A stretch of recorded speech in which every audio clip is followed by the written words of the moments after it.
All right, guys, welcome back to the MVM Show. It's Titus here with my dad again, Larry Headings, and we're going to do this part 2 of the series of masculinity. There might be more than that. As we talk, we're realizing how deep of a topic this is. But if you guys enjoyed the last one, please give it a rating, stars on Spotify, or a rating review on Apple Podcast. But this episode is going to be on the attack on masculinity. We are seeing, I guess not just now, it's just gotten worse and worse, that we're seeing the attack on masculinity and what being a man is, and attributes, characteristics, actions. That's really the biggest thing that I've seen. There's a lot more than that, but just to dial it into a very obvious thing is actions. I'm not saying, this is how I'm going to open. I'm not saying you got to be rough, tough, spitting, slamming doors, just aggressive. Absolutely not. That's not at all what I'm talking about. What I'm talking about, to nail it down to a very obvious thing I think a lot of men see, is, to be blunt, my wife's staring at me through the glass, is, I'm going to say the word limp-wristed, soft,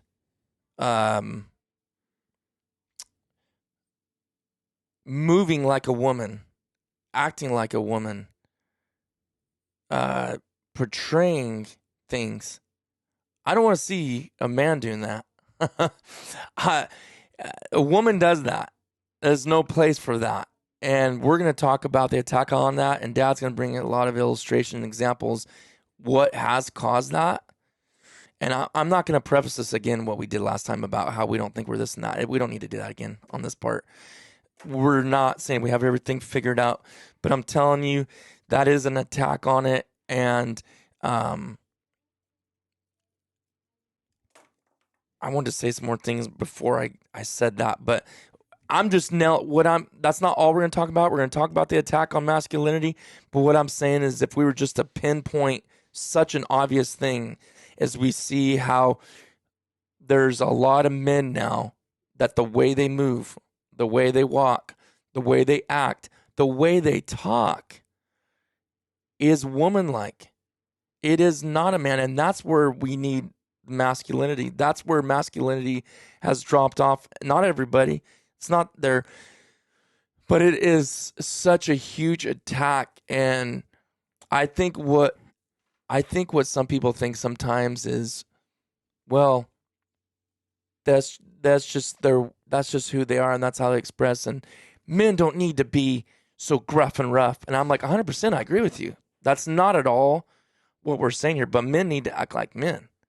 You know, so anyways, that's kind of the intro to what this conversation is going to be about. Again, off biblical standards, and to reiterate something my dad said at the end of the last podcast is it has nothing to do, absolutely with nothing to do with religion, has nothing to do with the certain sect or group. I've said this before on this podcast. I'll say it again. I just said it to one of my friends the other day talking. I really don't like it personally.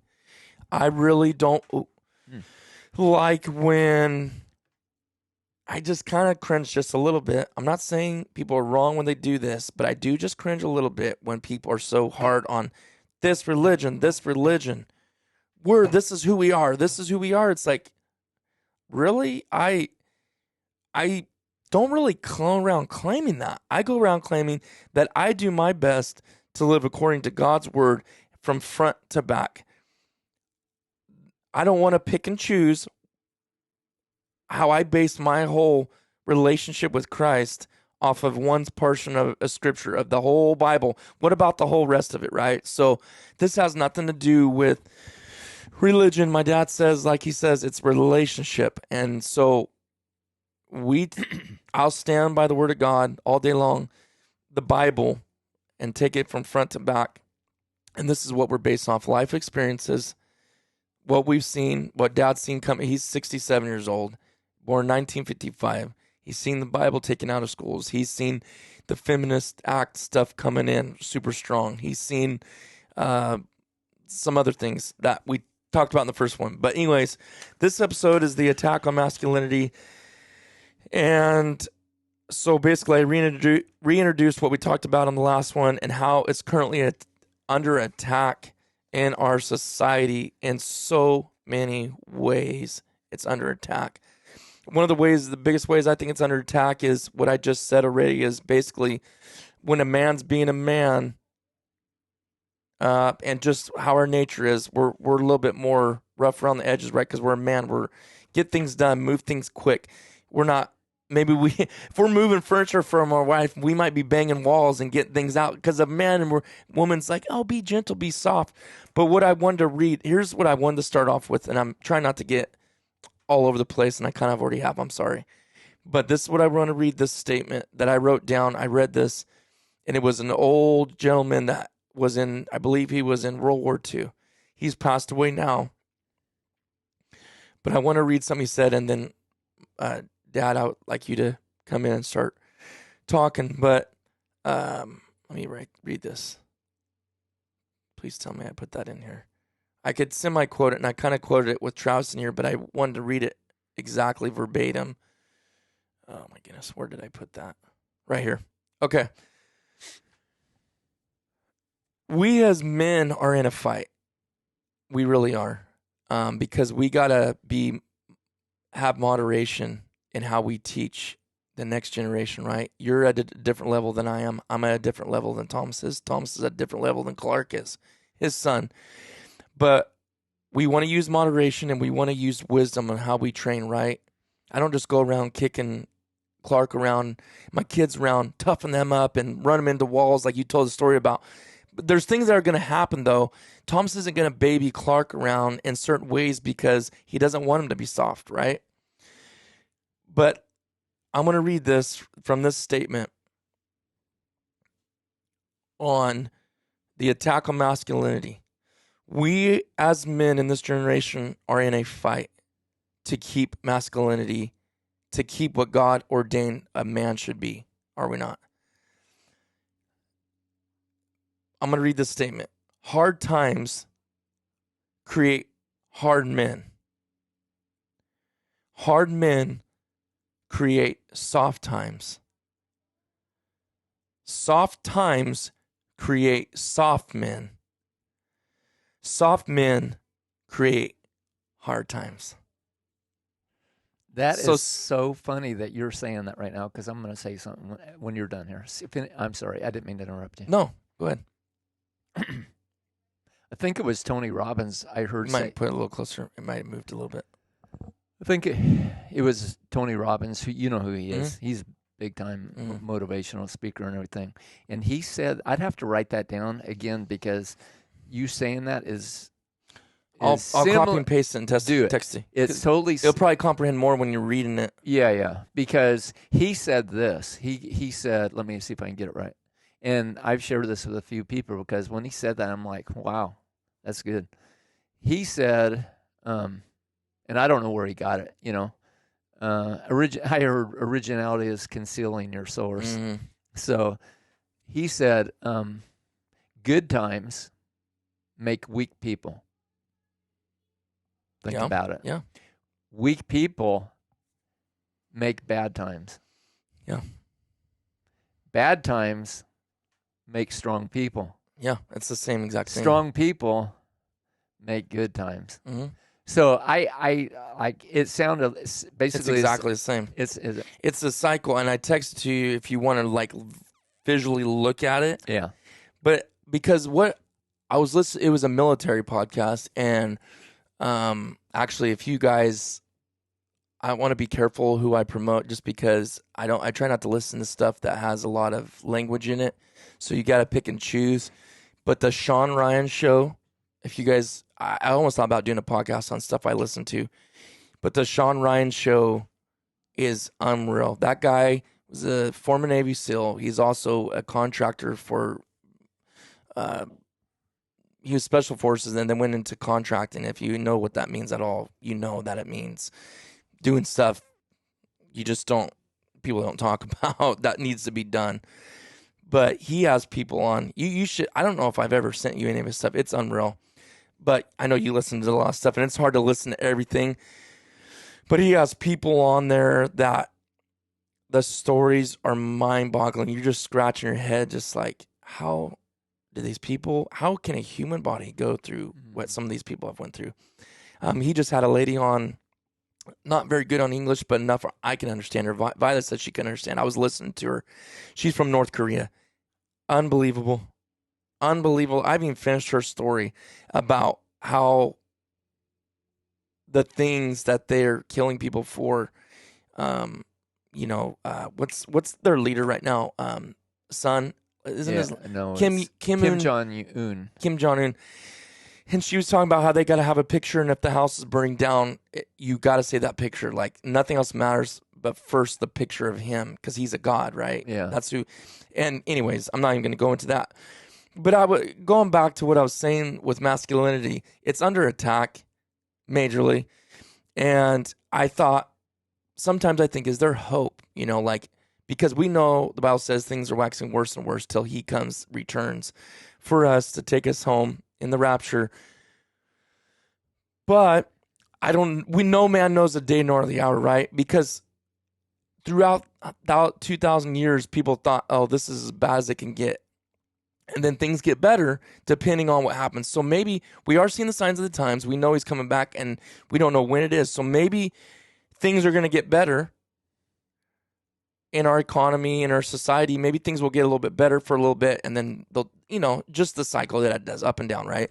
We don't really know. It could, right? You could put a different leader in office. You could get a whole different cabinet. You can get a different congressman, and all of a sudden, everybody's like you said, snap of a finger. Everybody's like, man, we're living the greatest day and age. It really could. That could be that way. In 2 years, we could be right back there again. We don't know, right? Can't see the future. If it stays the way it's going, it ain't good. Is all I'm saying.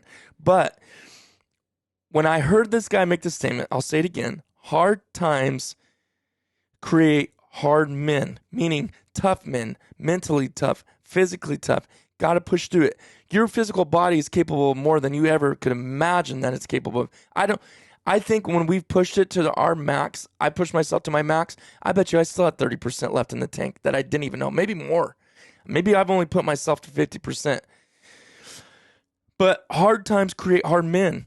You've got to suck it up. You're either in or out. When times get tough, and the reason I'm talking about this is because our military force, the leaders in them are pathetic. Not all of them, but they're pathetic. They're weak.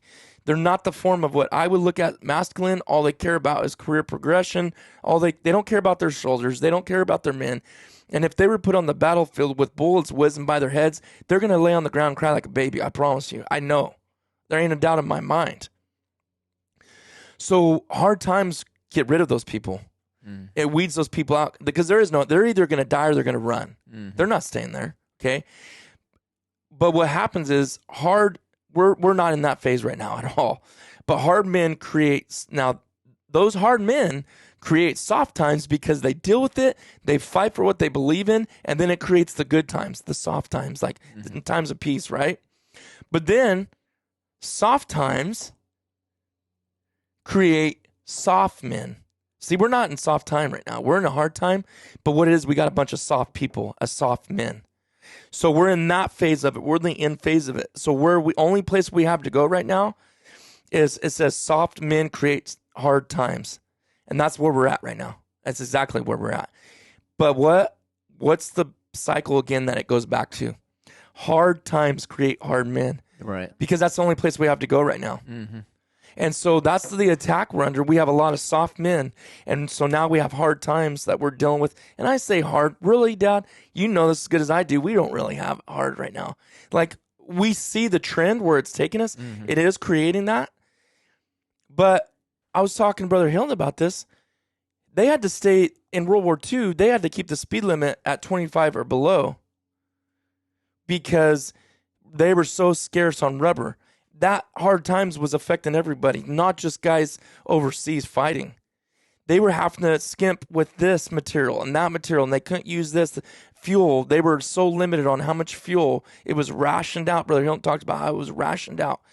You seen where it was super high, and it was almost people were racing to the tanks and trying to get the fuel. He's talking about you only got so much fuel. So we've never even faced nothing like as bad as Afghanistan, all that got. And Iraq, I'm talking about my generation, right? Where I've seen effect in my life too as well. What here has been affected by any of that, right? Like in the United States, people forgot that we were even still over there back when it was only 5-6 years in because we were there for so long. But I'm saying sacrifices weren't having to be made here. But we're going to a point where it's affecting us, and it's going to be ready because it's going to affect us here. Like where it's sacrifices we might have to start making as a country, as a nation, as a people. Because if we go on the path that we're on right now, that's where it's going to go to. Mm-hmm. And so I wanted to get that off my chest, but basically say this too, and then start this whole conversation. Genghis Khan, I've read books on him and its history. Basically, Genghis Khan always trained after victory as though he was going to battle the very next day. So the next day that he would defeat, I mean, that guy was taking over the world. Powerful leader. And the reason why he was doing that is because he was training. They would win a battle, and the very next day they were losing men to death in training. Why would someone do that? You just won a great battle. Let's take a day off. Let's relax a little bit here. Hey, man, we just beat this whole country. We took over this whole island or this whole nation.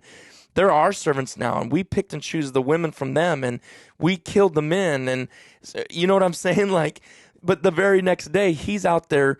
They're ambidextrous. They're shooting left and right-handed, running a horse with pinpoint accuracy.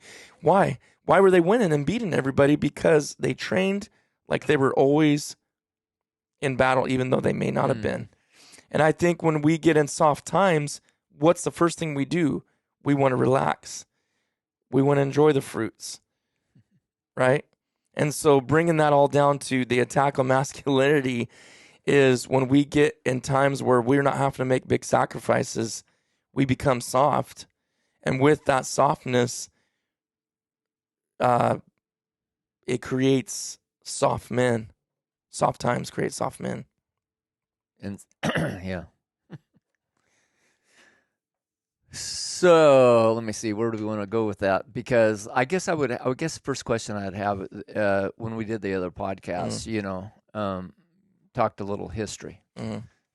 You did talk about Brother Hilton and the gas rationing and that kind of thing. But I believe it was 1973, if I'm not mistaken.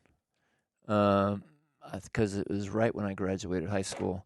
But anyway, they had odd and even days because the whole thing with, I believe it was Jimmy Carter, and because Iran and everything that was going on then, they actually had gas lines, which I have not seen in my life anyway, since that particular time.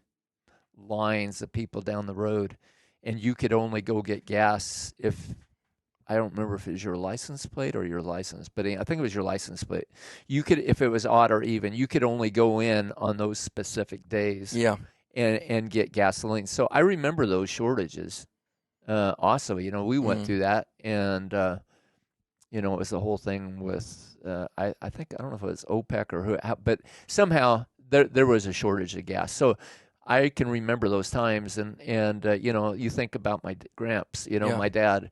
They went through World War II, and I mean, there was Vietnam when I was growing up, and like I told you, we did not have a TV in our house. I was 13, and so I was born in 55, and so what year was it that Vietnam started?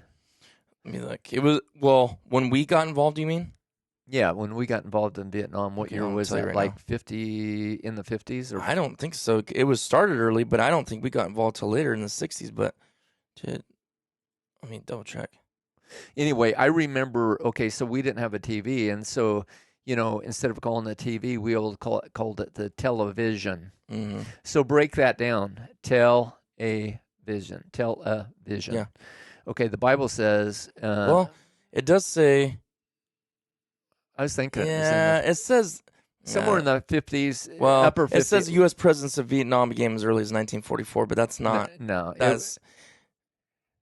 Anyway. It was fought between 1955 to 1975. See, right? But I don't think it's not saying exactly when they entered. Yeah. But anyways. So I remember, okay, if you think about the word tell a vision. 65.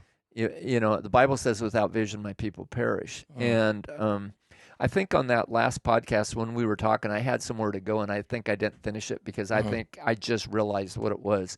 Remember when I was talking about we went to the state capitol and the minorities were, they were saying this other group of people should not be getting minority status because they had a choice. Yeah. And so,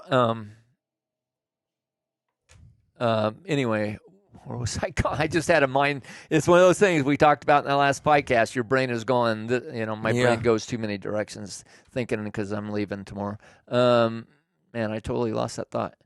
Okay, so one thing I was going to bring up about example or television, I remember. So Vietnam, when it was going on, my Uncle Sam, which is Gramps' brother, he's passed away. But anyway, we would go over their house. And I remember as a little kid, I had to be 4 or 5, 6, something like that. And what they would do is they would have on the news, which back then you believed what the news is. Now I don't believe basically anything they say hardly, which I don't even watch it. But what it is they were literally showing the Vietnam War out there. They were showing the men out there, doing the fight, and they were out there and stuff. And then they showed them coming back when Vietnam was over, because I literally graduated in 73, and so I missed it like by a year or two. And so those poor guys, man, they were disgraced, and they were baby killers, and I'm not saying it was good. War ain't good, period. Right, no.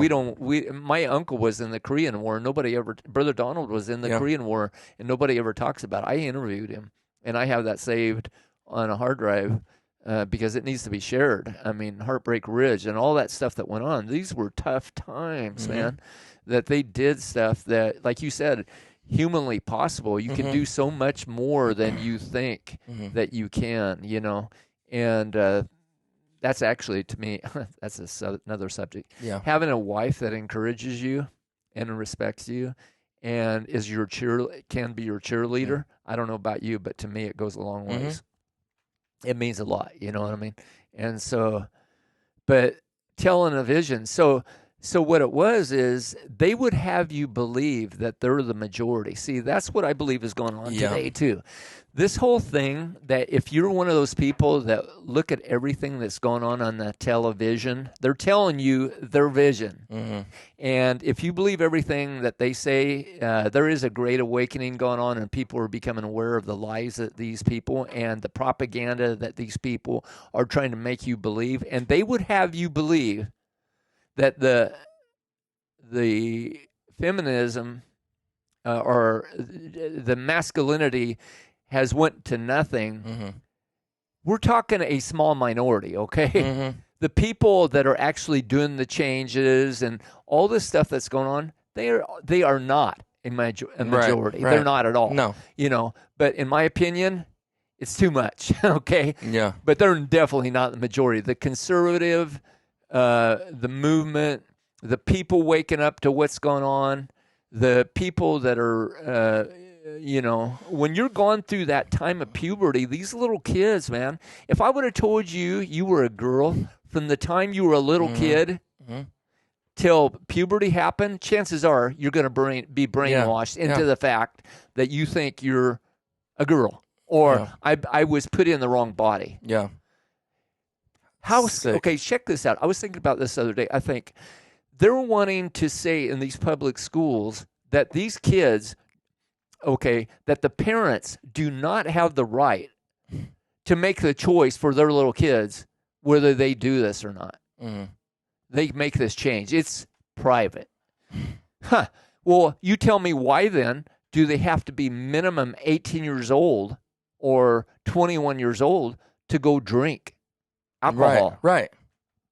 Why do they have to be that? How can you tell me when I can drink and when I can't drink? Hello, yeah. Exactly. Or when I can smoke and can't smoke. Or any of this other stuff. Why when they're 1-year-old or 2-year-olds or 3-year-olds? Change your whole sexual born nature. Cut yourself off and then live with regrets all your life. Yeah. You're not even old enough to make the choice.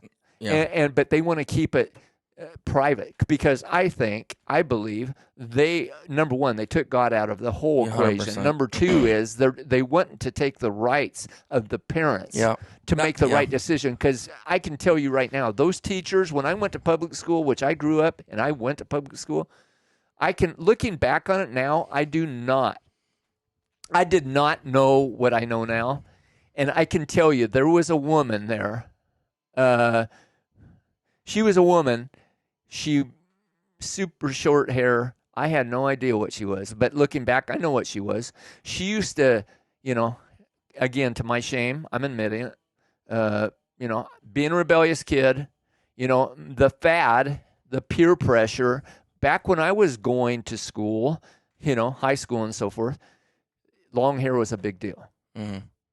And man, I wanted long hair because everybody else had long hair, and I had long hair. Mm-hmm. But I can tell you one thing: I wasn't weak-kneed ever. Mm-hmm. And thankfully, I wasn't, because I had parents growing up that I went fishing and I went hunting, and I used to go out backpacking by myself down into deep canyons, down in places going fishing. Mm-hmm. But I did do that, and I wish I wouldn't have did that. Mm-hmm. I wish I wouldn't have did that. And I can tell you what it did do. I was making sure, like, again, if as my parents, like, if you're going to be in my house, this ain't happening. Mm-hmm. Right. You're under my authority when you're in my house. Mm-hmm. And is that me or you? I don't know. It's ringing. But anyway, so what I'm saying is that wouldn't happen. But that was a fad back then, right? Real long hair, and, big deal, So that's another regret. I mean, you've seen pictures of it. It looks pretty stupid, quite honestly.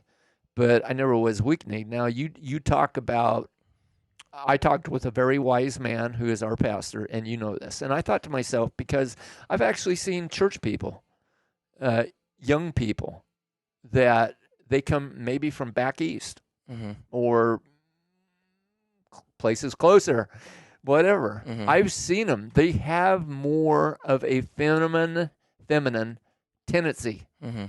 And so I was like, this doesn't register with me, okay? Like, these people are very gifted, musically inclined, but, like, why is it that they have some of these feminine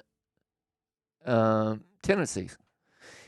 And so I asked him, I said, these guys are church people. They should know better. I mean, like, this don't even look right. Like, to me, anyway. Like, being masculine. I say it's attack on it, too. But what it is he was saying, and it totally made sense.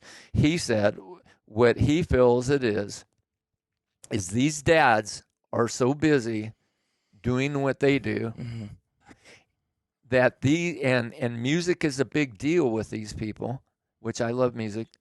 But what it is these boys, from the time they're little up, looking up to people that are musically inclined and people that are teaching them, what they're doing is they're actually spending more time with the women, and they're not spending time with their dad as far as doing anything outdoors. I personally cannot tell you how I believe it is important to take your kids as a man and take them outdoors, take them hunting, take them fishing, take them camping, take them backpacking, all that kind of stuff. Because you know what? For personally, I've had some of the best conversations with other men, friends, and actually experiences with you and Thomas of times that we actually was able to have conversations and experiences that impact you the rest of your life. You know what I mean? Yeah.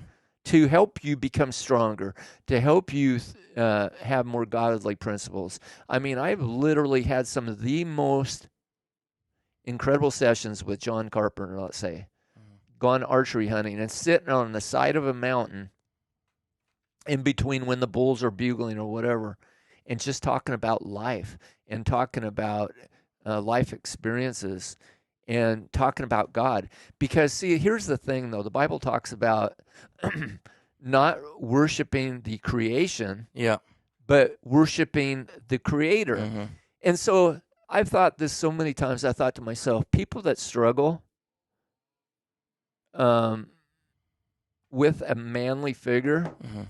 I really believe that if you, let's say you're a woman, I've seen this happen, so I know it's true already. But let's say you're a woman and you got a dad that's abusive, Mm-hmm. big time. It could be sexually, it could Mm-hmm. be physically, it could be no love showed at all. I feel like what it can do is turn them off to God. Mm-hmm. Because when you think of a father figure, God the Father, you associate those two, and God is love. Mm-hmm. He wants the best for you. See, the Bible says in John 10:10, the thief cometh not, but to steal, kill, and destroy. Jesus came to give us life and give it more abundantly.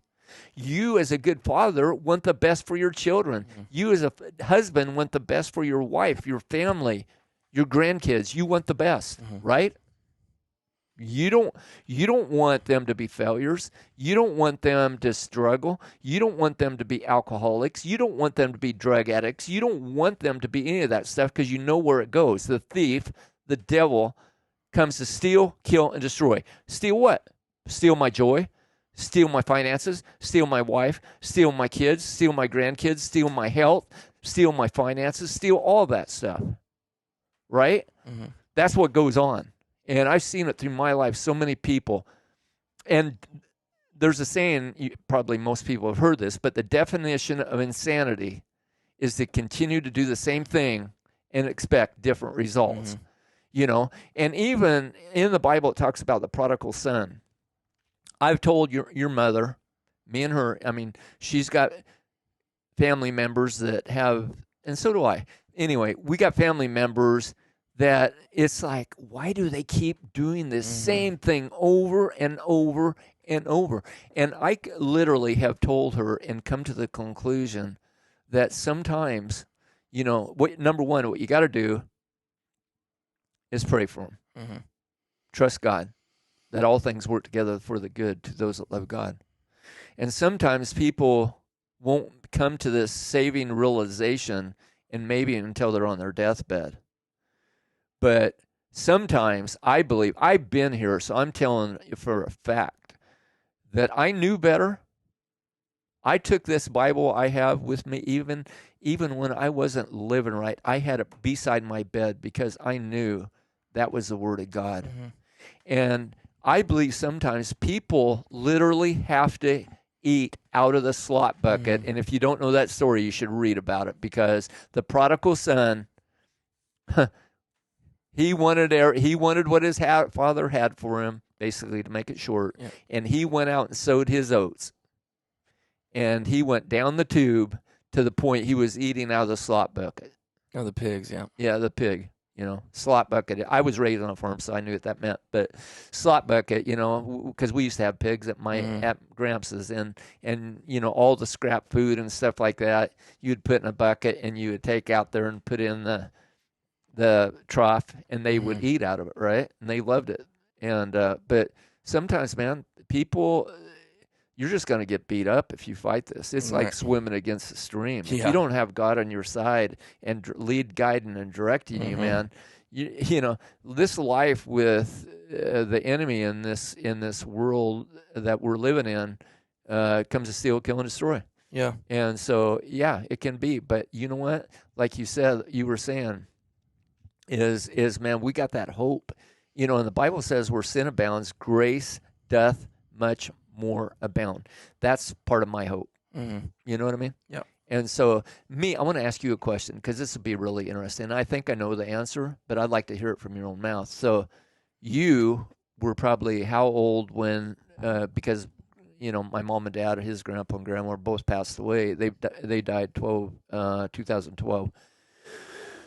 They lived in Oregon, and here we live in California. So a few times we always went up there, Mm-hmm. but a few times we left you with them when Mm-hmm. me and Mom would go maybe to Hawaii or go on a trip or whatever, go to the coast, whatever. But what I said earlier about Gramps being meek and humble, you knew he was. So give me your take on him as a little kid. What as a grandson, what you thought of him as far as a man. He wasn't weak-linked at all, or weak-kneed at all, was he? What do you think? No, I always looked at him as obviously a hero, strong, very disciplined, because sometimes grandma would be kind of harassing him a little bit, like a lot of women do, driving or the way you chew or just the goofiest stuff. Yeah. But he would not say a word, and I took that in a lot, and he was very teaching, taught me a lot of different things. He would show me, very patient, like you said, very meek. Mm-hmm. Sometimes you almost wished he'd talk a little bit more, but let me do a lot of things that I felt like made me big, which was part of being masculine, becoming a man, is doing those things that maybe you thought, oh, your dad maybe won't let you do. That wasn't unsafe or wrong. It was just putting you in a position to learn and experience things. Just teaching stuff about the garden, just about life. And then every night he'd always be reading and praying every single night. Mm-hmm. I never didn't see him do that ever. Mm-hmm. And then he'd had all those books on the side. So as a young person, I always seen that and looked at that, and it made my interest in books and to read, spend time in prayer, spend time meditating. He would sit there with his hands folded and he'd have his eyes closed on his chin in that little blue chair he sat on the side. So though I think about that stuff all the time and have so much respect in that. I never seen him lose his temper.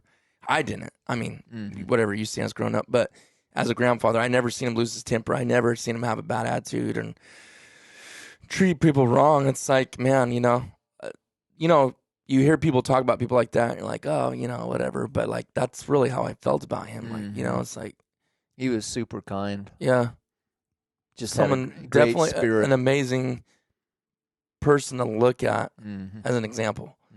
And I know he wasn't perfect or whatever, but it's just, I mean, I almost felt that, how these Brother Hilton, they're his grandkids. I mean, that's how they feel about him. Brother Jack Strowman that just passed away. It's kind of like, you're like, oh, whatever. But like, I mean, that says something. Like, how do you, that's some good people.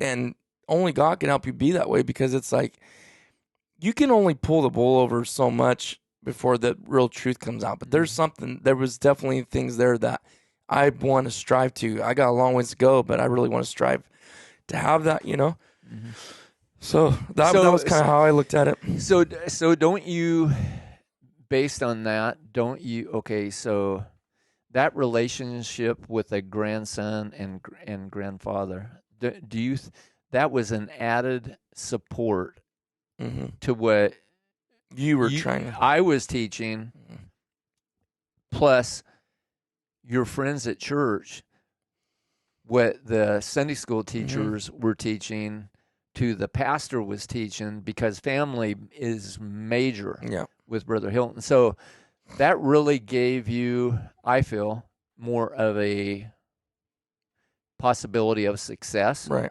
Because you had those examples. And I don't, it's funny, because all this time that, that you were with them and spending that time, I'd never ask you that. So that makes me, not pride in a good way, but proud that my dad, that's how I see him, proud that my dad had that.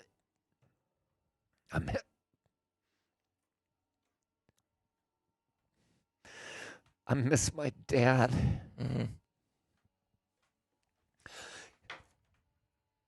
I wish I could have talked to him right now, like more, and my mom too. But when it's over, it's over, And they did so much for me. When I honestly, looking back on it, I was not deserving, because they loved me, They loved all of them, But I was so blessed, man. I had no idea. Goes right with that saying. It says you don't know what you don't know. Mm-hmm. And the sad thing is you don't even know you don't know. Mm-hmm. But I remember my cousins, man. Some of my cousins that lived in town, and they weren't raised like I was. And they were divorced and remarried, and God, all the struggles it made on them. And the funny thing is, talking to them later on, they wanted to be where I was. Crazy. And I can remember Grant, my mom, one of my cousins, my older cousins, his dad got killed in a skiing accident and water skiing accident.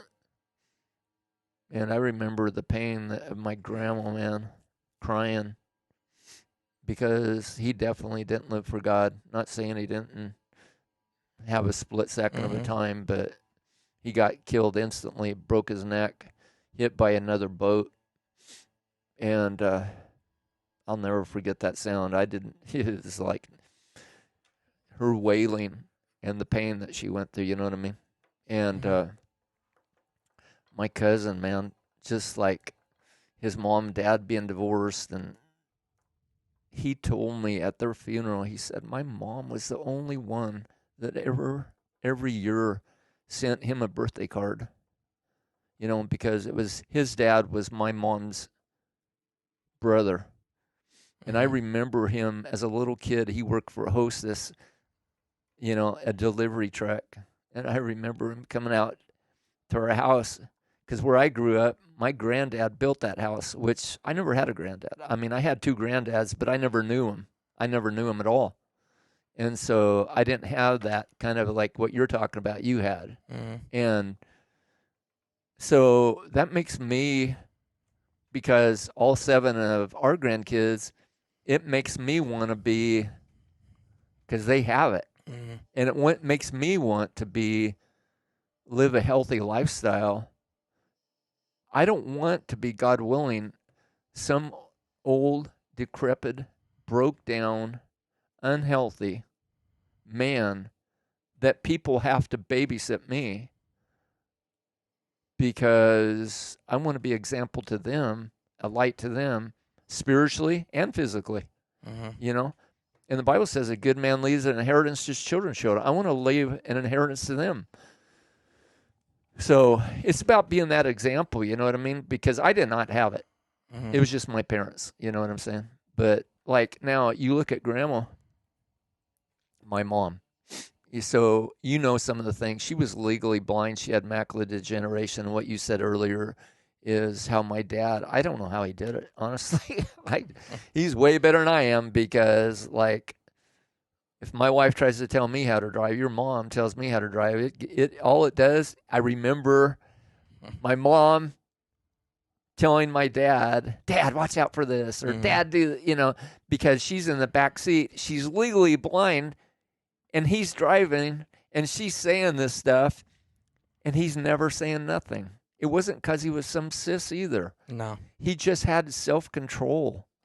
And I always thought I never thought it was because he was weak. No. And it's because of how he lived everything else out. That's why I think it wasn't, because then you can't take one little window of illustration and define a man by that, right? We defined him as everything else we saw for him. And like you said, I knew even at a young age it was self-control.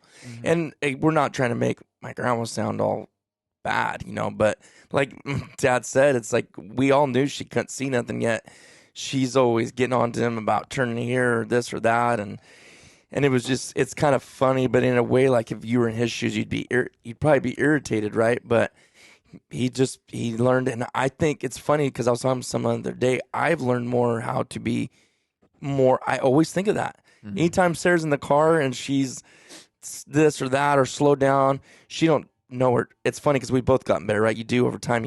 Everybody should. You should try to get better. We've been married 17 years, 18 in it'll be 18 in January, so almost 6 months. But she don't do it as much, but she used to write me all the time about how fast I drive. And I mean, I wasn't even driving that fast. I mean, like on speed limit 70, I'm going like 72 or 3. I'm never drove. But anyways, I used to always think of it when she'd be doing that. And back then I didn't have as much self-control. I would just fight back, get mad, and sometimes maybe even drive a little faster. I don't, that's not good. That's not good traits. No. But anyways, I used to remember thinking that. And now like, we almost don't really ever have those conversations much, me and Sarah, when I'm driving. It's just every once in a while she'll say stuff. But I think of that and I'm like, what good does it profit you? What does it do to say things back or say? I mean, you can look through Proverbs, and part of masculinity is these things, right? Like, these are such big things. And maybe this fit more in the other podcast than this episode, but is to have power over your tongue, which that's more in other scripture, not Proverbs, but Proverbs gives so much wisdom about these things. I mean, a man that ruleth his own spirit is stronger than a city. Like, I mean, if you can't rule that, if I can't rule that, if I lash out, if I get angry, if I lose my temper, if I go past that point almost of no return, and that's a scary place to be. If you get that bad, that ain't a good place to be. And that's not what Christ wants us to be like, and there's been a few times I've straight up lost my temper, and it's nothing comes out good out of that except regret, right? And so the more that I can guard my tongue, guard my actions, guard my thoughts, which is all where it starts, right? Is in the mind. And I guess I might be jumping ship because we're losing time and I want to get into some more things, but I think we might just have to do another episode, to be honest with you, because you have a topic and an outline, but the problem is you don't always know where that conversation is going to lead. And I think everything you've said has been so great about Grandpa and the example, and men in your life, who they are to you is what makes you who you are today. And I know having you in my life, having Grandpa Headings, I mean, I call him Gramps, but even Grandpa Stan, his, way he brought out the things of the military, and like that was something to me, right? How he served, it meant something to me. How he loved his country. Brother Hilton, what he's been in my life, and I look at people like that have been examples to me in church, in life, in work, in hunting, fishing. Steve Taylor, I've always looked up to him a lot in my life. Clifford Burse on the workforce, man. Those guys work, you know what I mean? Like, I didn't just see it from you because you taught me how to do that. That's the only reason I probably survived with those guys. But Benji Burse, I hugged his neck. He lost his grandma and grandpa in 1 month. I told him, I related to him. I said, I lost mine, was it 6 weeks or 8? 5 weeks, almost the same window of time. He lost 2 influential people in his life that was heroes to him, right? I lost 2 in a week. Unfortunately, with the one, I got to go to Grandma's funeral. It broke my heart that I couldn't go to Grandpa's because Sarah was due any minute, and I didn't want to miss the birth of our second child. But that still bothers me. I hate that. I miss that. Couldn't be there for that. But those people, all those people I named, Cliff Burse, I worked with them, Framed, Benji Burse. He's not a ton older than me, but he was old enough. I pray to God that I've been that masculine influence, that manly influence of how to work hard, how to not make excuses. The biggest thing that we want to do, it's in our stinking nature from a young age, is make excuses or blame other people. And that is the attack that we see on masculinity today. And I feel this right now, okay? That is the biggest attack, is Benji never let me. He was one person. You didn't either. You always kiboshed that, right? But I needed maybe more than just dad at home saying that. I've had other dads come to me and say, thank you for reiterating what I tell my kids at home, because for some reason it clicks in their head even more so than it did when I said it. Because it's not just dad anymore. It's like, oh, it's Titus saying that too. Mm-hmm. And that's who I want to be. I want to hear that feedback. I want to know that that's the kind of person I'm being, because I remember excuses, everybody has them, right? And what we want to do is they don't matter. They really don't.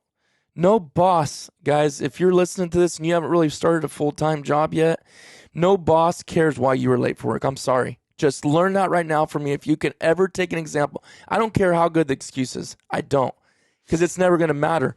And the best thing that you or Benji or anyone could ever taught me is almost make me mad to the point of, you're not even going to let me explain why I was late?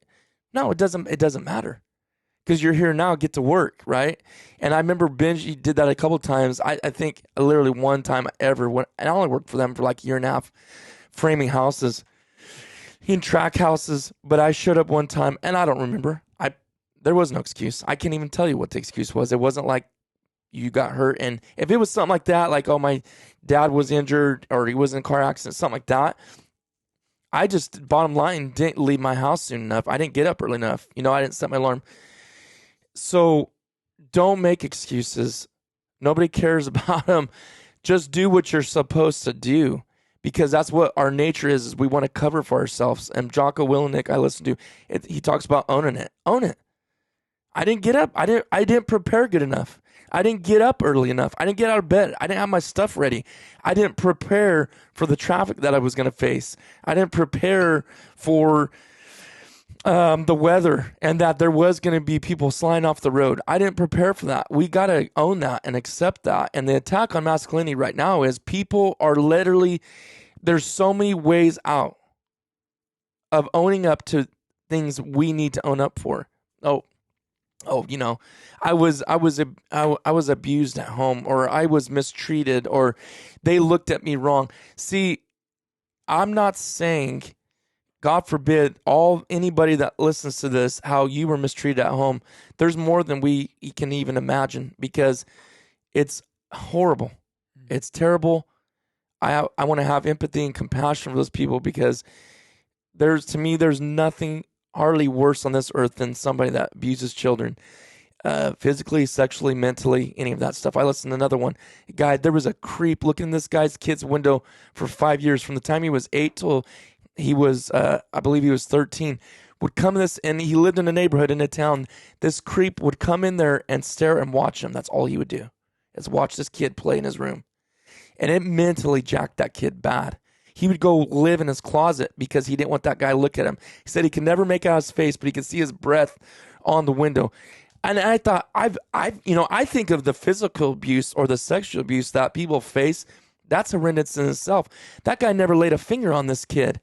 So nobody even ever, still to this day, never knows who that guy was. Obviously lived somewhere around there. But mentally taunted that kid. Some pervert staring through a window jacked that kid.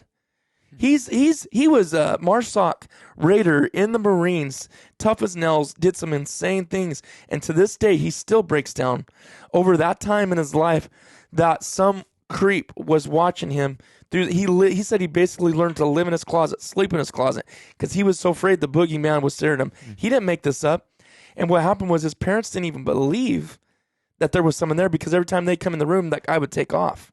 Until they finally busted him. They actually end up basically seeing him running off.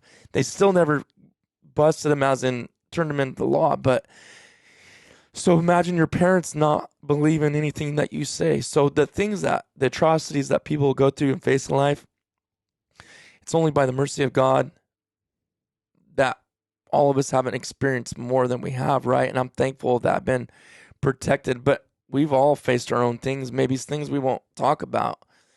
But we're we're out time.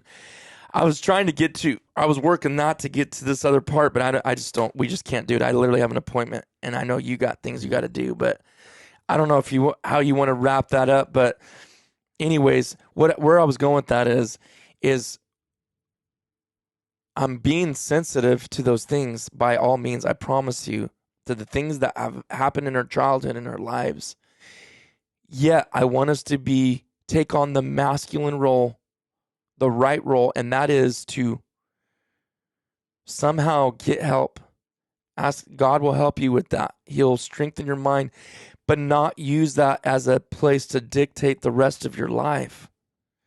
Don't let that dictate who you are. There's a judge in Merced County that I know of was absolutely the most horrendous story.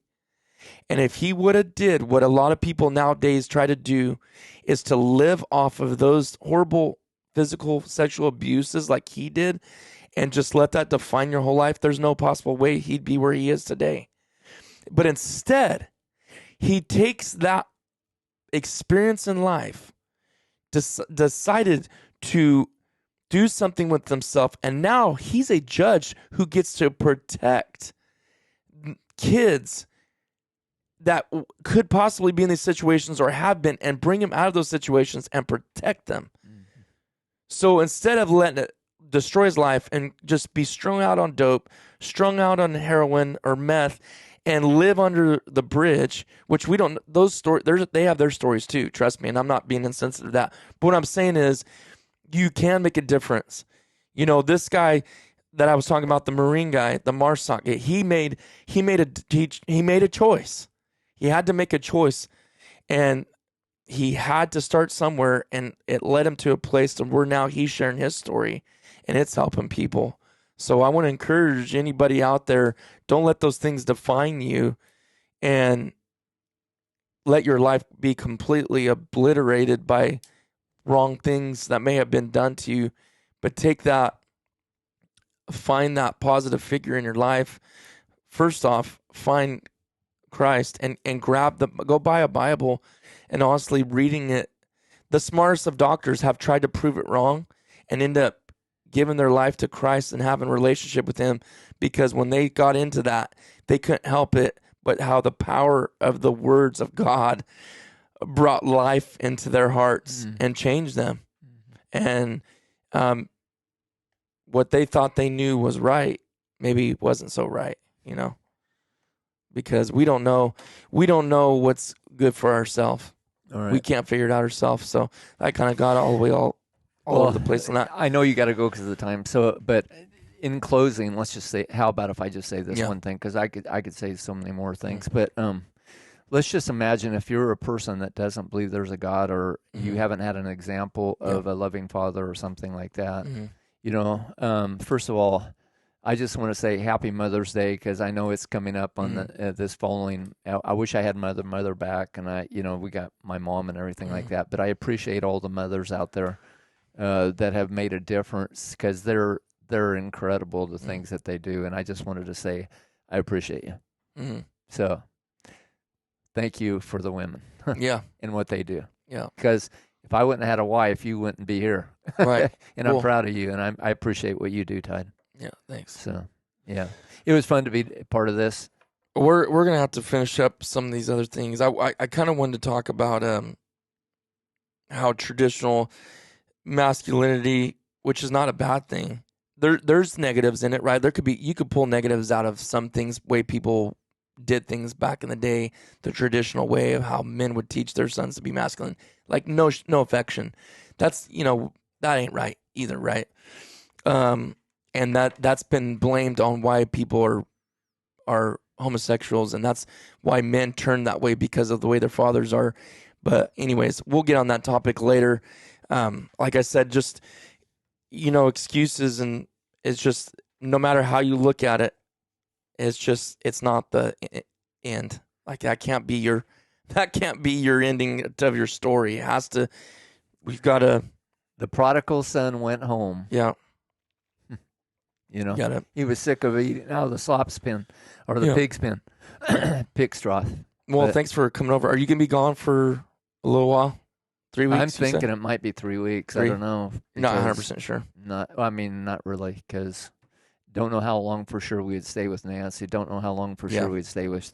And then coming back, it won't be a straight shot like what's happening. When I start driving on Wednesday, it's basically a straight shot down 40 or east on 40 to Alabama, Yeah. So I don't know how it's going to be coming about. I mean, this is the first time I've went. I actually did several states before, but I never got past the Colorado, the Rockies, over on the east side, over that direction. Yeah. But so yeah, it's going to be interesting. It'll be fun. I was looking at the weather though, say prayer. Okay. Because there's some unruly weather happening Yeah, I seen that. Unstable. Yeah. And I guess the challenge with Mom is she's, I've went through some gnarly stuff this last winter because, as you know, our weather, we got a ton of snow gone over Donner. I've had some gnarly experiences, but anyway, yeah. So, I believe there's a appointed time to die. So I pray every morning for the guardian angels of God to camp around about us and the people, because I don't want to hurt nobody, And so I just say pray and go. Yeah. Well, we'll be praying for you, and we'll have to do some follow-ups. Actually, it'd be kind of interesting. Take some notes. Would be kind of interesting. I told Mom I want us to video and take pictures because afterwards, through the whole journey and stuff like that. But maybe, just maybe, I don't know, a podcast or something when you're on a trip like that, you can do it by phone, huh? Mm-hmm. We can touch bases and see how it's going. Yeah. Yeah. You have a headpiece and all that? Yeah. Well, I got my headset or something. Yeah, I got a headpiece. Bluetooth. Yeah. Okay. Yeah, well, we'll probably do that maybe halfway through your journey. Maybe that's how Mom we can. She says she wants to be on the podcast. I don't know if she just says that or Did she say that? She said that multiple times. She's like, when are you going to have me on? I'm like, are you serious? And then she just laughs. So I don't have no idea. Well, Trent says the same thing. Trent? Yeah, but I just think they're just. Oh, you know what? We really, that would be fun to hear. I honestly, you and Sarah on together, to me, is super interesting. I like it just because of the differences of opinion. Isn't it so funny? We seem to marry opposites, right? Yeah. So yeah. All right, guys. Well, we'll get some of that going for you. We'll get some of the family podcast going. That can bring some action, probably. So thanks for listening in. MMA. Yeah. Thanks for listening in, and we'll see you guys on the next one. Okay.